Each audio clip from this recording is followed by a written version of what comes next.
Segunda carta de Paulo a Timóteo, capítulo 2, nós vamos ler a partir do versículo 1. Eu quero conversar com você hoje sobre o tema mudança. Diga comigo, mudança. Diga para quem está perto de você, mudança.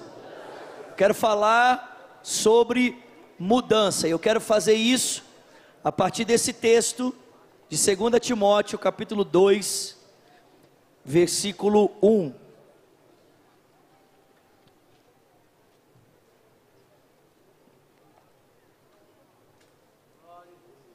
Tá chegando aí, gente. Segura aí. Obrigado por Deus que ficaram em pé. Tem alguém que nos visita aqui hoje? Tem alguém que nos visita? Levanta a mão. Vamos aplaudir os visitantes. Sejam bem-vindos. Sejam bem-vindos. Sejam bem-vindos. Vamos aplaudir forte, Lagoinha. Pelo amor de Deus. Mostra empolgação. Eita glória, aleluia. Maravilha. Sejam muito bem-vindos. Obrigado pela presença de vocês. Espero que vocês permaneçam conosco, voltem outras vezes em nome de Jesus, amém? Glória a Deus. Tá chegando aí o papelzinho? Eita glória, vamos gente, pelo amor de Deus, aleluia. 2 Timóteo, capítulo 2, verso 1, diz assim: E você, meu filho, seja forte, por meio da graça que é nossa, por estarmos unidos com Cristo Jesus. Tome os ensinamentos que você me ouviu dar na presença de muitas testemunhas e entregue-os aos cuidados de homens de confiança, que sejam capazes de ensinar a outros. Como fiel soldado de Cristo, tome parte no meu sofrimento, porque o soldado, quando está servindo, quer agradar o seu comandante, e por isso não se envolve em negócios da vida civil. O atleta que toma parte em uma corrida não recebe o prêmio se não receber as regras da competição. E o lavrador que trabalha no pesado deve ser o primeiro a receber a sua parte na colheita. Pense no que eu estou dizendo, porque o Senhor fará com que você compreenda todas as coisas. Lembre de Jesus Cristo, que foi ressuscitado e que era descendente de Davi, de acordo com o evangelho que eu anuncio. É por causa disso que eu sofro e até estou acorrentado como se fosse um criminoso.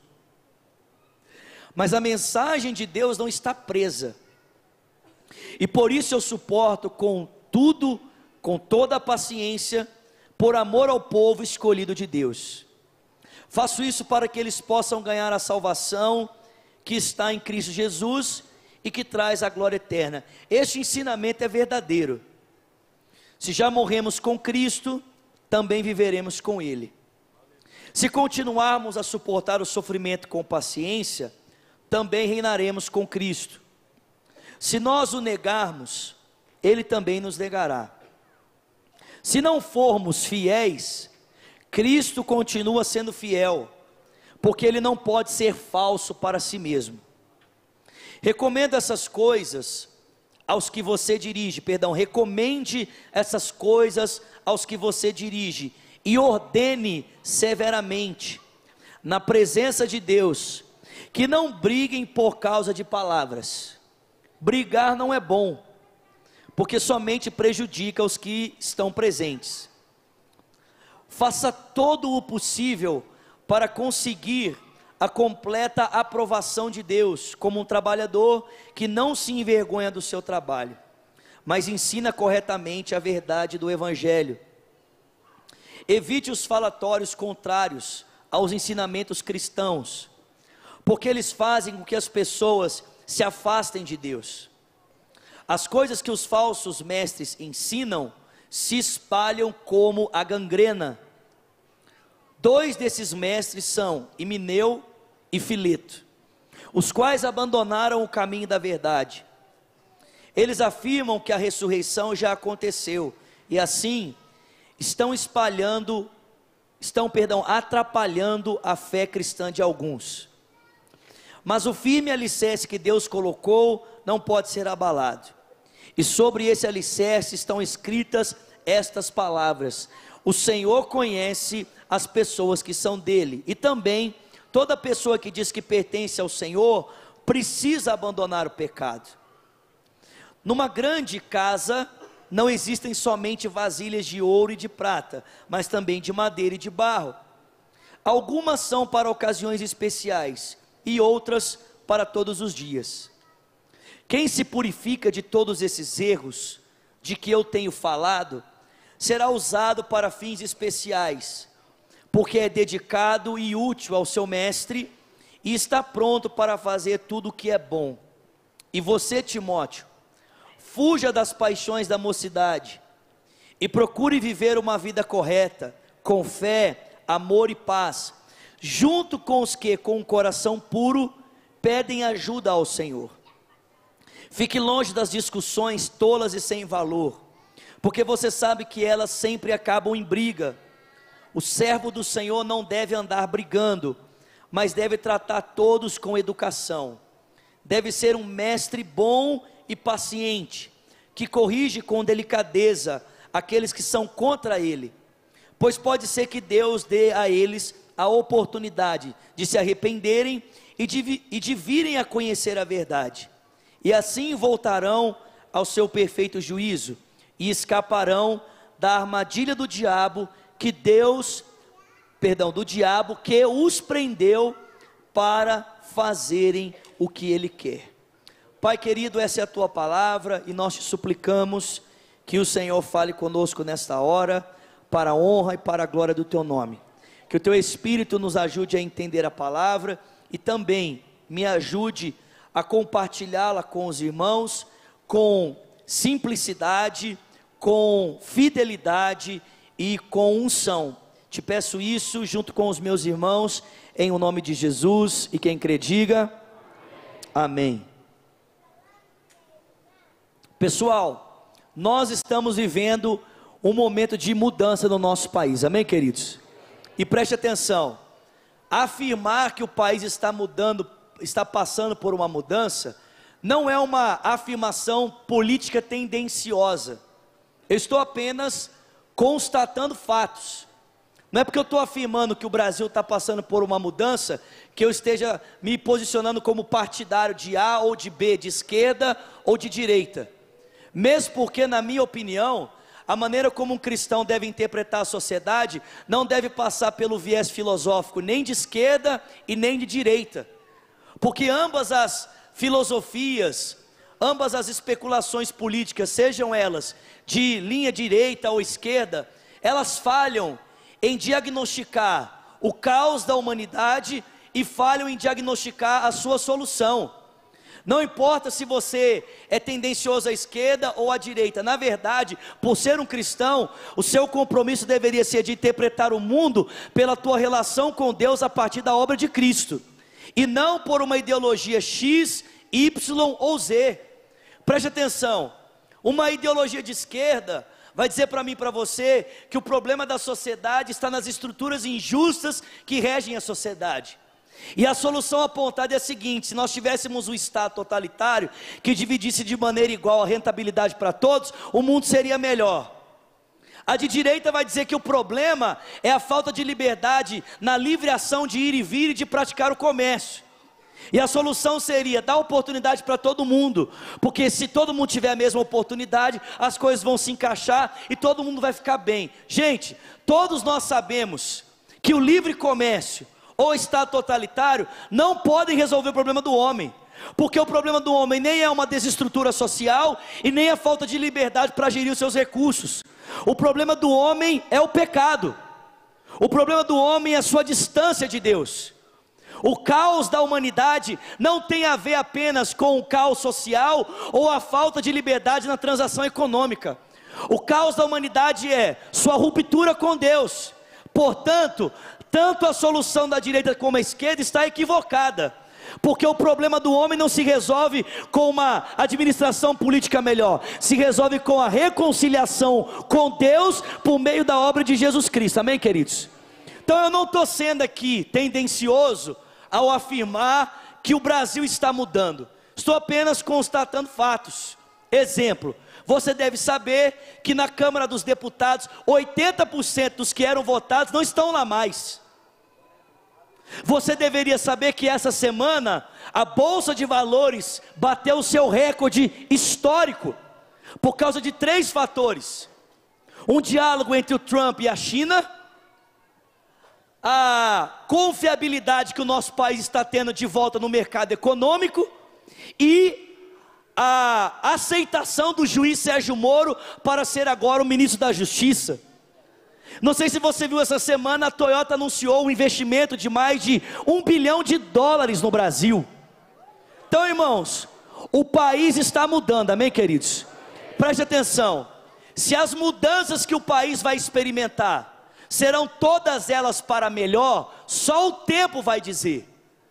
Mas você não pode negar que o Brasil está mudando, que a nação está passando por uma transição.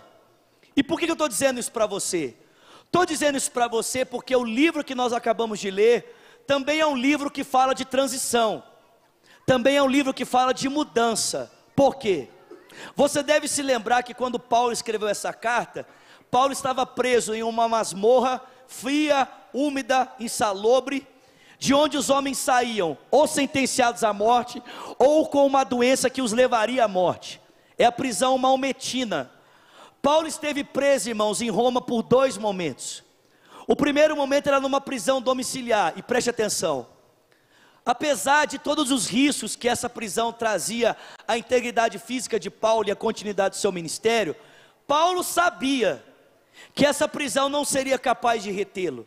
Ele sabia que havia riscos, mas havia uma confiança no coração do apóstolo, de que ele conseguiria sair, dar prosseguimento ao seu ministério e cuidar da igreja de Deus, apesar dos danos que ele poderia sofrer em função da sua prisão. Mas agora preso no segundo cárcere, a visão de Paulo a respeito da sua prisão é totalmente distinta, irmãos. Paulo sabe que dessa prisão ele não sairá. Ele sabe que ele vai morrer. Ele diz isso. Ele fala: olha, está próximo o tempo da minha partida. Eu estou sendo oferecido como uma oferta de bebida. O tempo da minha morte é chegado. Eu combati o bom combate, eu completei a carreira e eu guardei a fé. Agora a coroa da justiça me está guardada, a qual o Senhor reto juiz me dará naquele dia, e não somente a mim, mas a todos aqueles que amarem a sua vinda. Então Paulo sabe que a sua morte é iminente. Ele sabe que a qualquer momento o seu algoz pode entrar, tomá-lo e decapitá-lo, como aconteceu na história da igreja. E preste atenção, a essa altura, essa carta foi escrita aproximadamente no final do 1º século da era cristã. Paulo era, escute isso aqui, o apóstolo mais evidente. Pedro já havia sido crucificado de cabeça para baixo. João estava preso em Pátimos. Paulo era possivelmente, irmãos, o apóstolo mais influente da cristandade. E ele sabe que ele vai morrer. E é por essa razão que Paulo está passando o bastão. É por essa razão que Paulo está fazendo uma transição. Ele está confiando o legado apostólico nas mãos de um jovem chamado Timóteo. Há uma mudança, há uma transição. E Paulo está fazendo essa transição com um discípulo próximo a ele chamado Timóteo. Escute isso. Paulo e Timóteo conviveram aproximadamente 15 anos. Talvez a primeira vez que Timóteo conheceu o apóstolo Paulo foi lá em Atos capítulo 14, quando Paulo pela primeira vez na sua viagem missionária chegou à cidade de Timóteo, em Listra, para pregar o evangelho. O texto diz que Paulo operou um milagre ali, por isso foi confundido com os deuses, e o texto diz que houve uma desavença tão grande entre ele e o povo da cidade, porque Paulo não queria ser adorado e o povo queria adorá-lo, que o pessoal acabou por fim apedrejando Paulo, o arrastando para fora da cidade, o tendo como morto. Paulo se levanta, volta para a cidade, para dar prosseguimento à sua missão. Preste atenção, possivelmente Timóteo tenha conhecido Jesus nessa primeira viagem de Paulo. Talvez a fé que a sua avó e a sua mãe já haviam abraçado, Paulo agora, através da sua vida e do testemunho da família de Timóteo, levam esse jovem ao seu comprometimento com o Senhor. Quando Paulo volta, irmãos, para a cidade de Listra, na sua segunda viagem missionária, 6 anos depois, Timóteo tem 20 anos, e quando Paulo chega em Listra, a fé desse jovem cresceu tanto, e o seu comprometimento com Cristo cresceu tanto, que a comunidade da fé, preste atenção, a igreja e o povo da cidade e de outras cidades procuram Paulo e falam para ele: cara, leve esse menino como seu discípulo, porque a fé dele é genuína. Leve esse menino para andar com você, porque a fé dele de fato é uma fé genuína. E perceba, irmãos, de acordo com a expectativa cultural daquela época, aparentemente parece que a escolha de Paulo por Timóteo era uma escolha meio equivocada. Timóteo tinha nessa época aproximadamente 35 anos, quando 2 Timóteo foi escrita.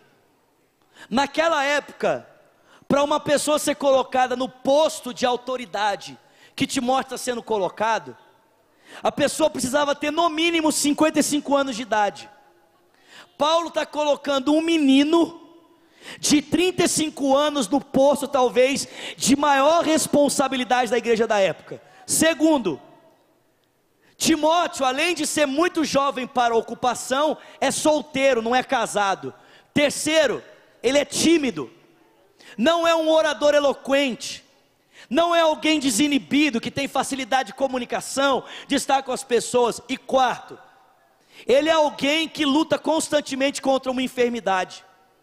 Perceba, irmãos, talvez algumas pessoas pudessem olhar para Paulo e pensar: o Paulo confiar o seu legado, o maior apóstolo, confiando o legado nas mãos de um menino de 35 anos, solteiro, que nem é tão desenvolto, e além disso, ainda luta contra uma enfermidade. Mas posso dizer uma coisa para você? Sabe por que nós estamos aqui? Porque Timóteo foi bem sucedido. Sabe por que nós estamos aqui? Porque ele cumpriu fielmente o ministério que foi confiado a ele, através das mãos do apóstolo Paulo. Alguém pode dar glória a Deus por isso? E Paulo, irmãos, por estar fazendo essa transição, ele deseja deixar alguns conselhos para Timóteo. Ele deseja deixar para ele algumas orientações de como ele deve proceder diante dessa transição. Se um legado está sendo passado, se uma responsabilidade nova está chegando a ele, como é que Timóteo deve proceder diante dessa responsabilidade? E queridos, preste atenção, a mudança no cenário político, social, econômico do nosso país deveria nos levar a perceber que existem outras mudanças que Deus está realizando nesse país. Eu não sei se você está percebendo, mas existe uma mudança na igreja acontecendo. Existe uma transição acontecendo na igreja brasileira, irmãos. Deus está confiando responsabilidade sobre a igreja do Brasil a novos líderes, novos pastores, novos ministros. Alguém pode dar glória a Deus por isso? Eu não sei se você percebe, eles são cada vez mais jovens. Olhe para Brasília, tem um menino chamado João Paulo, que deve ter 20 e poucos anos, que lidera um movimento revolucionário nas ruas. Não sei quantas mil pessoas esse menino reúne, com uma caixinha de som e um microfone. Se você vai para São Paulo, tem o Leandro da Poema, tem o outro menino lá da Amor, como é que é o nome dele? O Vitor Azevedo. Olhe no cenário da música, gente, o cenário da música brasileira, no seu estilo gospel, nunca passou por tanta renovação, tantos ministérios novos surgindo, a própria Gabi, o Morada e tantos outros. Gente, isso mostra para nós que algo novo está acontecendo, Deus está fazendo coisa nova. Alguém pode dar uma glória a Deus por isso? Então, queridos, preste atenção, Deus quer contar comigo e com você nesse momento de transição, Ele quer nos confiar responsabilidades. É por isso que o conselho que Paulo transmitiu para Timóteo também serve para mim, também serve para você. E quais conselhos são esses? Primeiro conselho. O primeiro conselho que Paulo dá para o seu discípulo é o seguinte: Timóteo, você precisa de referências. Você precisa ter alguém em quem você vai se espelhar. Você precisa ter alguém que vai influenciar a sua vida em todos os aspectos da sua vida. Você precisa ter um modelo que vai tocar a sua vida em todas as áreas. Na maneira como você lida com a igreja, na maneira como você lida com o próximo, na maneira como você lida com a sociedade, na maneira como você lida com a sua família. Timóteo, você precisa de alguém que vai tocar a sua vida em todos os sentidos. Agora preste atenção, o que Paulo está dizendo, não é que Timóteo deve ouvir os conselhos de alguém. O que Paulo está dizendo, é que ele deve caminhar tão próximo de alguém, que possa influenciar a vida dele. Ele precisa caminhar tão próximo de alguém, que a conduta e a vida dessa pessoa, vai desaguar na vida de Timóteo. Perceba, Paulo não fala assim para ele: Timóteo, o que você aprendeu comigo? Paulo diz assim para ele: o que você ouviu de mim. Há uma grande diferença de aprender comigo para ouvir de mim. Todos os domingos vocês estão aqui aprendendo comigo, mas as pessoas com quem eu sento toda semana, elas ouvem de mim. Elas não ouvem o que eu sei, elas ouvem a minha vida, elas ouvem de mim, elas ouvem a minha história, o meu testemunho, as transformações que Deus está fazendo na minha vida. Escute aqui, querido, há uma diferença muito grande em aprender comigo e aprender de mim. A expectativa de Paulo é que a gente tenha alguém na nossa história com quem a gente possa aprender dele e não apenas com ele. E é muito simples perceber isso. Se você abrir no capítulo 1, você vai ver Paulo dizendo assim para Timóteo: olha para a minha vida, olha para o meu exemplo. Depois ele fala: olha para o exemplo da sua mãe, olha para o exemplo da sua avó. E depois ele diz: olha para o testemunho, para o exemplo de Onesíforo. Perceba, toda a expectativa de Paulo no ensino não tem a ver com conteúdo transmitido, tem a ver com exemplo de vida sendo depositado, exemplo de vida sendo transferido. E eu pergunto para você nessa noite: quem é a sua referência? Quem é a pessoa com quem você aprende a como ser um bom marido, uma boa esposa? Quem é a pessoa que te ensina a ser um bom filho, a ser um bom pai? Para quem você presta conta da sua vida? Com quem você confessa os seus pecados? Para quem você expõe as suas áreas de fragilidade e debilidade, para que você seja assistido, para que você seja ajudado? Aí a maioria das pessoas diz assim: pastor, eu faço isso com Deus, eu falo para Deus, Deus é o meu confidente. Mas sabe de uma coisa? Escute isso: Deus não é suficiente. Que isso, pastor? Que heresia? Como assim Deus não é suficiente? Deus não é suficiente. E sabe quem é que disse isso? O próprio Deus. Lá no livro do Gênesis, quando Deus criou o homem e deu a ele um livre relacionamento, e o colocou em um lugar em que havia provisão de fartura suficiente para que ele pudesse comer e não haver possibilidade de falta, o próprio Deus olhou para aquilo e disse: não é suficiente, está faltando. É necessário que o homem tenha uma auxiliadora, é necessário que o homem tenha alguém que possa ajudá-lo, é necessário que o homem tenha alguém que vai estar do lado dele, é necessário que o homem tenha alguém com quem ele possa dividir, com quem ele possa compartilhar, com quem ele possa distribuir a sua vida. Foi o próprio Deus quem disse isso. Se você acha que Deus é suficiente, você está enganado. Foi o próprio Deus quem propôs uma dinâmica de relacionamento, em que a gente precisa aprender a depender dos outros, para ser um pouco melhor na vida. Alguém pode dar glória a Deus por isso? Quem é essa pessoa na sua vida?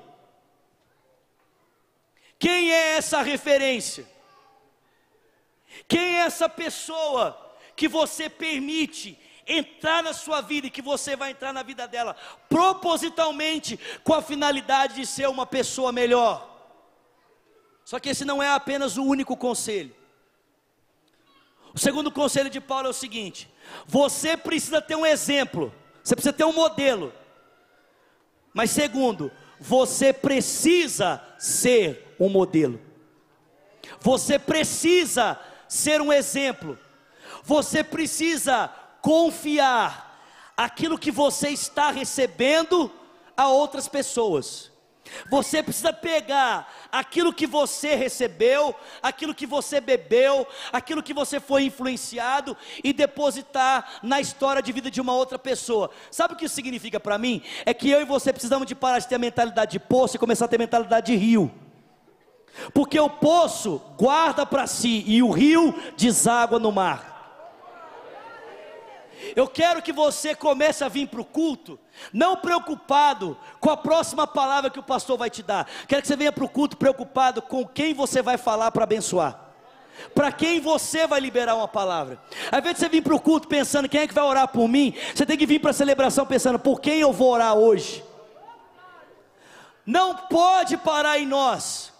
O abraço recebido tem que ser compartilhado, a oração recebida tem que ser compartilhada, o toque recebido tem que ser compartilhado, a bênção recebida tem que ser compartilhada. Meu irmão, larga a mentalidade de poço e vira rio.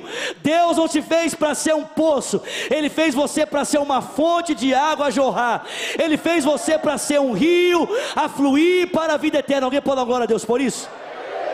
Só que Ele dá uma recomendação aqui. Ele fala: transmita o seu legado para homens de confiança, ou como diz a NVI, para pessoas fiéis. Preste atenção, gente.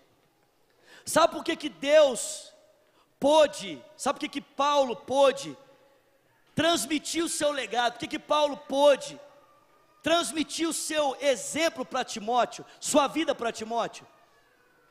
Porque as pessoas olhavam para Timóteo e diziam: esse menino é fiel.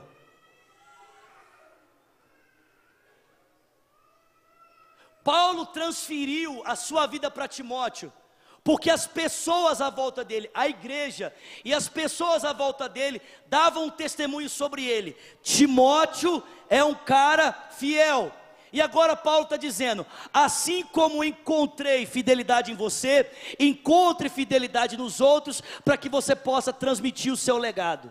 E eu pergunto para você nessa noite: se Paulo tivesse aqui procurando uma pessoa para transferir o seu legado, se Timóteo estivesse aqui procurando uma pessoa para transferir o seu legado, será que a sua família poderia dizer que você é de confiança para receber esse legado?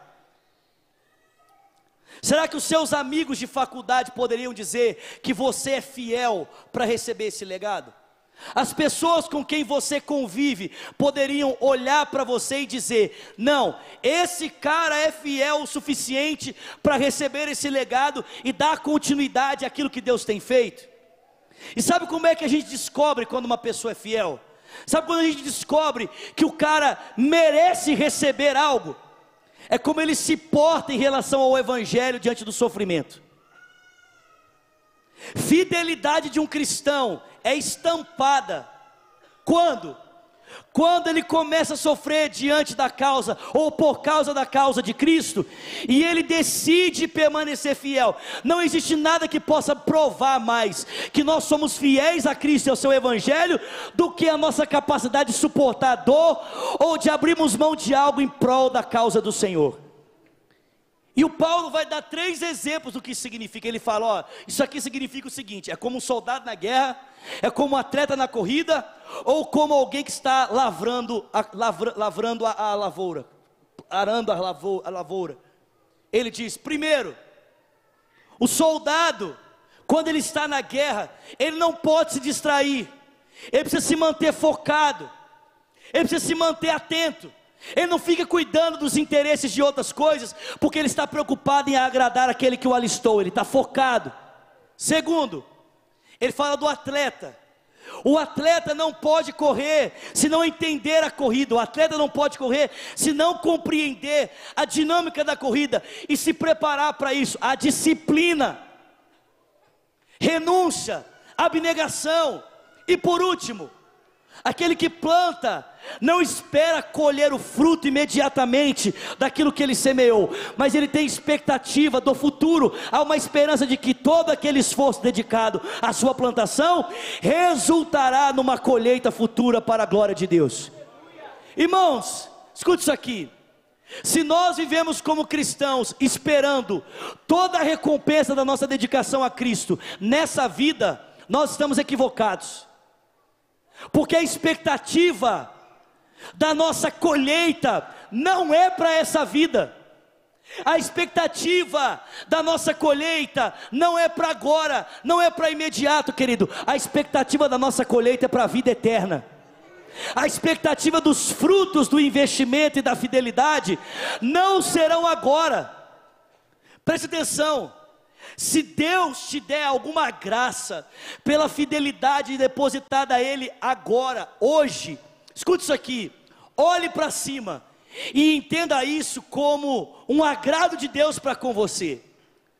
Entenda como se Deus estivesse de alguma forma te dando um presente que está além daquilo que Ele prometeu para mim e para você na sua palavra. Mas irmãos, a expectativa que eu e você devemos ter como cristãos é de, por meio da dedicação oferecida a Deus agora, esperarmos a recompensa no porvir, esperarmos a recompensa na vida eterna. E é isso que Paulo diz. Olha para o exemplo de Jesus, Timóteo.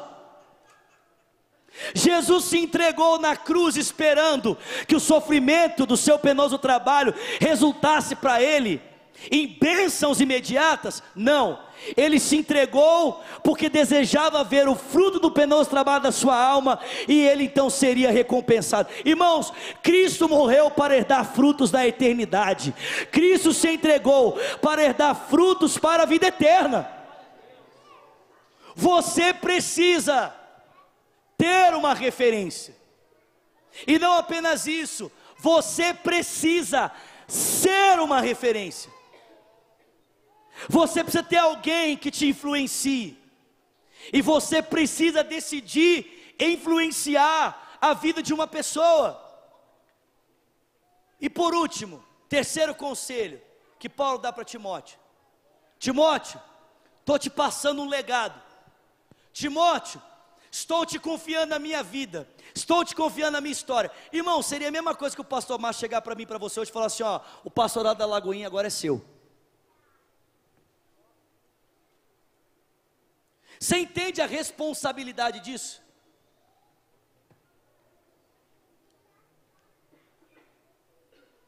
Você precisa de um modelo, alguém que desague na sua vida. Você precisa desaguar na vida de alguém. E por último, você tem que ser santo.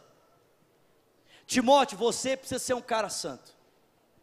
Você precisa ser alguém íntegro, Timóteo.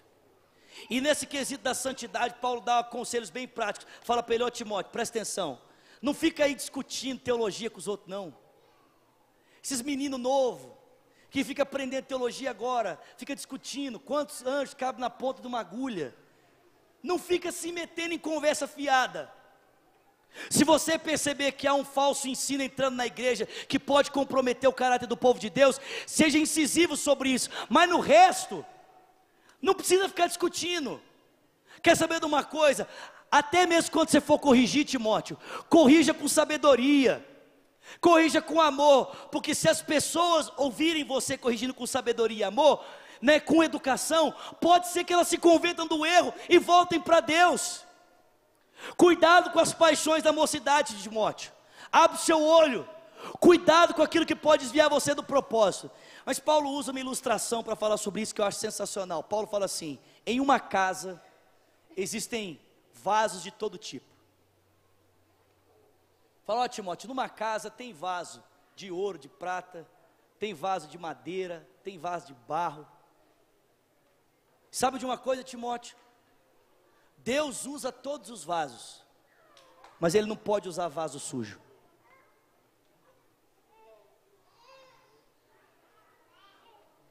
Timóteo, numa casa tem vaso de todo tipo. Vaso que é usado durante a semana e vaso que é usado em ocasião especial. Vai chegando no final do ano, todo mundo sabe o que eu estou falando aqui, sim ou não? Quem sabe o que eu estou falando aqui? Porque você tem aquelas vasilhas que você usa durante a semana, né? Que você já ralou, né? E tal. Mas tem aquelas vasilhas que ficam guardadas lá no armário, num lugar bem específico, que é só para ceia de Natal, né? Ela só sai do armário quando o peru aparece, né? Quando o lombo aparece, quando o chester aparece, quando o pernil aparece. Quem sabe o que eu estou falando aqui? Quem sabe? Agora presta atenção. Não importa que tipo de vasilha você é. Se você é uma vasilha grande ou se você é uma vasilha pequena. Amém? Uma vasilha grande ou uma vasilha pequena. Se você é uma vasilha fininha ou se você é uma vasilha mais encorpada. Irmão, preste atenção. Deus usa qualquer tipo de vasilha. Ele só não usa a vasilha suja. Porque vasilha suja naquela época só servia para uma coisa, sabe para quê? Para depositar mais sujeira. Vaso sujo só servia para receber sujeira, assim como acontece hoje. Você tem lá na sua casa um vaso, e esse vaso só serve para receber sujeira. Todo mundo me entendeu? Quem me entendeu? Precisa ser mais claro? Número 1, número 2, amém? Me entenderam? Você tem um vaso lá, que ele só serve para receber o quê? Refúgio, sujeira. Jesus disse isso, irmãos. Ele disse que aquele que está sujo vai se sujar ainda mais, e aquele que está limpo será limpo ainda mais. Alguém pode dar glória a Deus para isso? Meu irmão, Deus pode usar você. Ele só precisa que você esteja limpo. Ele só precisa que você viva uma vida santa. E escute isso aqui: santidade não tem a ver com a roupa que você veste, com o lugar que você frequenta, ou com a música que você ouve. Santidade não tem nada a ver com isso, com o lugar onde você vai, com a roupa que você veste, ou com a música que você ouve. Santidade tem a ver com o coração. Santidade não tem a ver com as coisas externas. Tem gente que pensa que o que suja o homem é o que vem de fora para dentro, mas Jesus já tinha dito: o que suja o homem não é o que vem de fora para dentro, o que suja o homem é o que sai de dentro para fora. A imoralidade, a idolatria, as impurezas, os homicídios, as prostituições saem da onde, irmão? Do coração. Não tem nada a ver com o lugar que você vai, não tem nada a ver com a roupa que você veste, nem com a música que você ouve. Porque eu conheço gente que só ouve música de crente, só vai em lugar de crente, só veste roupa de crente e continua sujo, tendo os mesmos pensamentos imorais, desejando as mesmas coisas. Mudou os lugares, mas não mudou o caráter. Mudou os lugares, mas não mudou o coração. Continua sendo sepulcro caiado, bonito por fora e podre por dentro. Santidade tem a ver com uma mudança do coração. E sabe onde isso acontece? Isso acontece no teu secreto, no teu relacionamento com Deus, quando diante dele você se debruça para que ele possa transformar o teu coração como o coração dele, para que ele possa fazer o teu caráter semelhante ao caráter dele. Alguém pode dar glória a Deus? Seja santo. Deus disse isso para Abraão: Abraão, anda na minha presença, para que você seja perfeito. Não falou para ele: seja perfeito para você andar na minha presença. Deus falou para ele: Abraão, chega perto, porque quanto mais perto você estiver, mais perfeito eu posso tornar você. Quer ser santo? Chega perto. Chega perto. Chega perto, irmão. Deita a cabeça no peito dele. Chega perto. Quanto mais perto você estiver, mais perfeito você vai ser. Alguém pode dar glória a Deus por isso? Você precisa de uma referência. Você precisa de alguém que influencia a sua vida, influencia a sua história. Com a vida dele, não é suficiente aprender as doutrinas certas.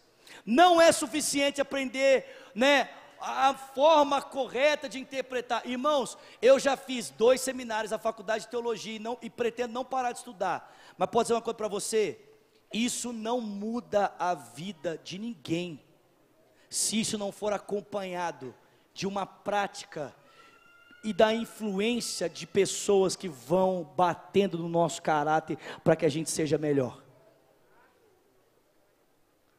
Você precisa de referências. Você precisa ser uma referência.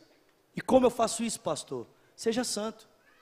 Se você for santo, você já está apto para discipular alguém. Se você for santo, você já está apto para ter responsabilidade sobre a vida de alguém, porque tudo que você precisa para influenciar uma pessoa é ser mais parecido com Jesus. Amém, queridos? As coisas estão mudando. Assuma a responsabilidade. Assuma o seu lugar. Assuma o seu papel. Deixa a mentalidade de consumidor e abraça a mentalidade do reino. Abraça a mentalidade do reino para a glória de Jesus Cristo, amém? Fica de pé no seu lugar, por favor.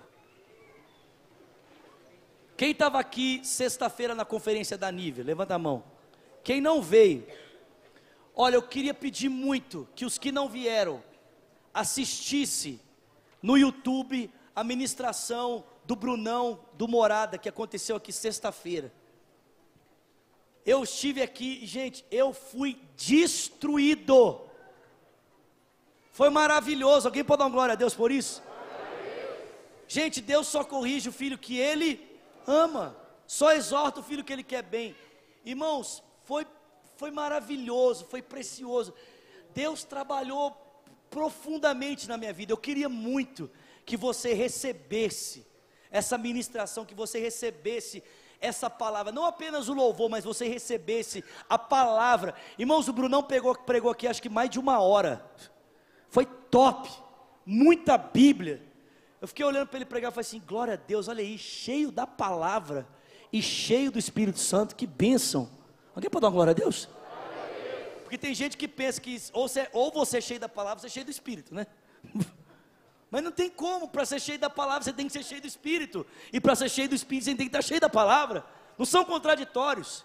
Então assiste a mensagem, foi sensacional. Eu acho que está no canal da Nívea, procura lá, né?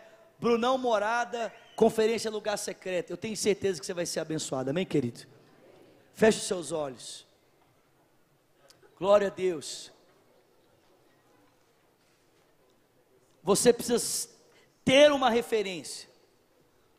Você precisa ser uma referência, vivendo uma vida santa. Ter referência, ser referência, viver uma vida santa. Esses são os 3 conselhos que Paulo dá para Timóteo, aqui nesse capítulo 3, da sua segunda carta. Esse capítulo 2 da sua segunda carta.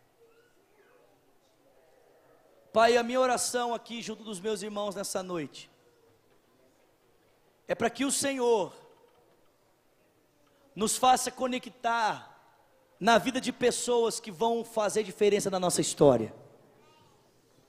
Porque tem muita gente aqui que está conectada com pessoas que está fazendo diferença na história deles, mas para pior. Tem pessoas aqui que estão recebendo um legado de morte, legado de pecado, legado de separação. Mas o Senhor quer nos confiar um legado de vida, legado de esperança, um legado de santidade. Então eu peço ao Senhor, conecta pessoas aqui na vida de pessoas que vão mudar a vida delas. Conecta pessoas aqui na vida de pessoas que farão a diferença na forma como elas tratam a esposa, o marido, os filhos, os pais, os colegas de trabalho, os vizinhos, para a glória do teu nome. Pai, eu oro nessa noite para que o Senhor não apenas nos conecte a pessoas que vão fazer a diferença na nossa vida, mas nos conecte para fazermos a diferença na vida de pessoas, vivendo uma vida santa, que a gente possa mudar a vida de pessoas, que a gente possa bater no peito e dizer como Paulo: sejam meus imitadores como eu sou de Jesus Cristo. Isso não é para uma casta seleta de pessoas. Isso é para todos aqueles que querem levar a sério o legado que está sendo transmitido, a mudança que está acontecendo. Faça isso, Pai. E se existe alguém aqui que, como Timóteo, talvez se sinta inapto, se sinta incapaz de assumir responsabilidade, porque talvez olha para si e se vê tão pequeno. Pai, eu oro para que nessa noite o Senhor distribua dons espirituais aqui nesse lugar. Eu oro para que os meus irmãos sejam capacitados com palavra de sabedoria, com palavra de conhecimento, com discernimento de espíritos. Eu oro para que nessa noite venha, Senhor, o dom da fé, o dom de milagres, o dom de cura sobre a comunidade. Eu oro para que nessa noite o Senhor derrame, ó Deus, discernimento de espíritos, variedade de línguas, interpretação de línguas, o dom da generosidade, o dom da liderança, o dom do ensino. Dá, ó Deus, a alguns aqui a função de apóstolos, a outros a função de profeta, a outros a função de evangelista, dá a outros aqui a função de pastor e a outros a função de serem mestres. Capacita essa comunidade para servir os santos, para que os santos cumpram com a obra do ministério, Senhor. Faça isso, Pai querido. Eu te peço isso nessa noite, em o nome de Jesus Cristo. Amém. Ore comigo dizendo: Senhor Jesus, muito obrigado, porque nessa noite a sua palavra me ensinou a como viver uma nova vida. Diga: Jesus, tu és o exemplo supremo. Diga: tu és o maior exemplo. Diga: e nessa noite eu quero seguir os teus passos, seguir os teus caminhos. Diga: por isso, Jesus, recebe a minha vida. Diga: eu me rendo, eu me entrego. Diga: eu dou a minha vida, eu abro mão da minha vida para viver a sua vida, a sua história, seu modelo de vida. Diga: Jesus, eu reconheço que sou pecador e preciso de ti. Olhe também dizendo: Senhor Jesus, e eu que um dia andei no teu legado, mas eu abri mão para abraçar uma outra história, uma outra narrativa. Diga: hoje, para a tua glória e pela tua misericórdia, eu volto para ti, na certeza de que o Senhor me recebe. Amém. Eu queria orar por você que fez essa oração pela primeira vez nessa noite, dizendo: eu quero entregar minha vida a Jesus Cristo. Nunca tinha feito essa oração, e você quer tomar essa atitude hoje, você quer tomar essa decisão hoje, de entregar a sua vida a Cristo. Ou talvez você está aqui e sabe que está longe dos caminhos do Senhor, e hoje você quer voltar. Eu queria orar com você, queria orar por você. Para isso eu gostaria que, sem constrangimento, se você quer receber essa oração, você levantasse uma das suas mãos, para que eu conhecesse você e pudesse orar por você. Existe alguém aqui nessa noite? Levanta bem alto uma das suas mãos. Tem mãos levantadas aqui, tem mais alguém lá na galeria, tem mãos levantadas lá na galeria. Levante bem alto, por favor, uma das suas mãos. Eu quero conhecer você e quero orar por você. Glória a Deus pela sua vida. Mais alguém nessa noite que deseja tomar essa decisão? Vou pedir que vocês que levantaram as mãos, venham aqui pertinho de mim, por favor. Sai do seu lugar e venha aqui pertinho de mim. Eu quero orar com você. Vamos aplaudir esses queridos que estão chegando, irmãos. Quem levantou a mão lá na galeria, pode vir também. Nós vamos esperar vocês. Glória a Deus. Sei que algumas pessoas precisam sair em função do horário. Você pode sair na liberdade, amém? Quem puder ficar, por favor, fique no seu lugar. Nós já estamos encerrando. Eu sei que eu passei da hora, mas nós já estamos encerrando. Não se mova, se você puder, por favor. Isso, vem mesmo. Vamos aplaudir esse pessoal que está chegando. Isso. Glória a Deus. Deus te abençoe. Glória a Deus. Pode vir, tem mais gente chegando. Isso, vem. Glória a Deus. Vamos aplaudir mais, pessoal, por favor. Isso, vem cá. Isso. Glória a Deus. Glória a Deus. Glória a Deus. Igreja, estenda as mãos para cá, por favor. E orem comigo dizendo: Senhor Jesus, nessa noite nós abençoamos essas vidas, declaramos que elas são tuas, pertencem a ti. Diga: Senhor, que nessa noite seu Espírito venha e faça morada na vida delas, no coração delas, e como igreja nós nos comprometemos em amá-los, em servi-los e em ser com eles a tua família, para a glória do teu nome, em nome de Jesus, amém. Vamos aplaudi-los mais uma vez, por favor. Glória a Deus, Deus te abençoe. Olha só, eu queria só mais 2 minutinhos da atenção de vocês.